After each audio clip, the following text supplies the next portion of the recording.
This is my favorite shot. I needed a long tracking shot of the actors running, and our green screen, of course, wouldn't accommodate such a long track. And I realized by looking at it that the little boy's feet were the only ones we saw touching the ground. So I had him on wires, had everyone else running in place like a Saturday Night Live sketch. Once this one actor said his line, he backed up, and then I pushed the camera in on Junie. Later, once the ground is put in, it makes it look real frantic and energetic, but we really weren't moving anywhere.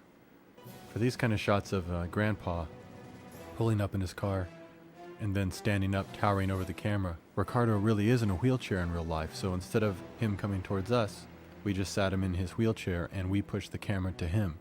Then I told him, stand, and he just does a little gesture with his head, imagine himself standing, and I'm actually booming the camera down, so he's not moving anywhere. And then later when we animate it, it'll look like he's moving. A shot like this where he kneels down and talks to Junie, we went ahead and shot that for real, but we just had him lowered in a dolly so that he could make eye contact with Junie and they could do their performance. Because capturing the performance is what's crucial, and you would think that not being on a location or being on a green screen is bad for performance, but actually I think the actors have a chance to really concentrate purely on their performance and you can get a better performance.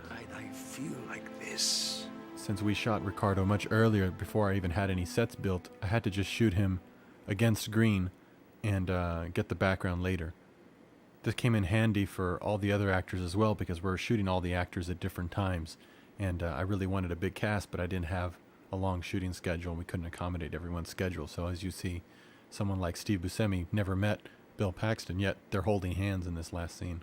For a shot like this, nobody was there. We shot Ricardo 1 month, we shot the family the other month, and Antonio, who had to be on Broadway, we shot him even earlier. We shot him really quickly back in December before we even had a script. Again, thinking backwards, instead of lifting these actors up, his wheelchair would have bumped into them, so we shot the guys separate, and we didn't even have to lift them because all we had to do, thinking backwards, was lower Ricardo, and it would give the effect that they were actually being raised in the air.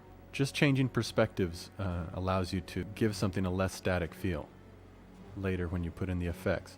For instance, I wanted the camera to look like it was spinning around the actors and lowering to the ground and scraping across the ground, but our green screen, as you can see, isn't very big, so I moved the actor instead, and then when you put the effect on it, it looks like the camera's doing all the work, but actually the actor who's spinning.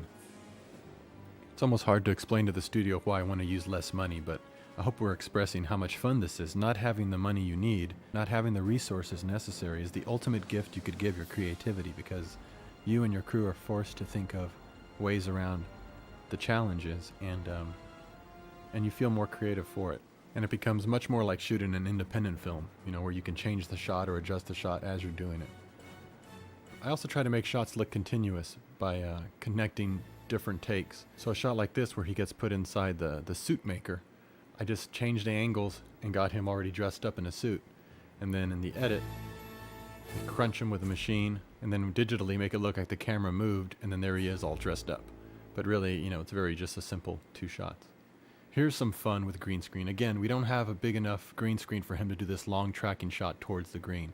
We only have about 15 feet to work with. So we went to the local academy and bought a treadmill, painted it green, and had tread cam.